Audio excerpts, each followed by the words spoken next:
चॅनलला लाईक करा, शेअर करा आणि सबस्क्राइब करा। ॲम्ब्युलन्समधून गोवा बनावटी दारूची वाहतूक, दोघांना अटक, दारूसह ॲम्ब्युलन्स जप्त।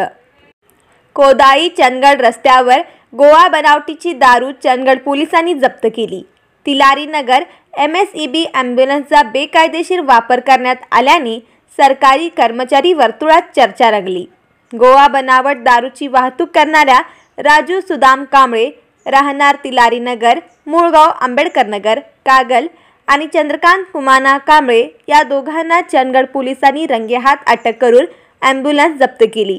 चंद्रकांत व राजू हे दोघेजण मंगळवारी रात्री 10च्या सुमारास गोव्याहून महावितरण कंपनीच्या ॲम्ब्युलन्समधून MH09 CV 0224 गोवा बनावटीची दारू घेऊन तिलारी नगर येथे येत असताना कोदाई हद्दीत पोलिसांनी ॲम्ब्युलन्सचा तपास केला असता त्यामध्ये गोवा बनावटीची 5,950 रुपयांची वेगवेगळ्या कंपनीच्या सीलबंद गोवा बनावटीच्या दारूच्या बाटल्या सापडल्या। तसेच 5 लाखांची ॲम्ब्युलन्स जप्त केली। सरकारी गाडी असूनही बेकायदेशीर वाहतूक केल्याप्रकरणी दोघांनाही चंदगड पोलिसांनी अटक केली आहे।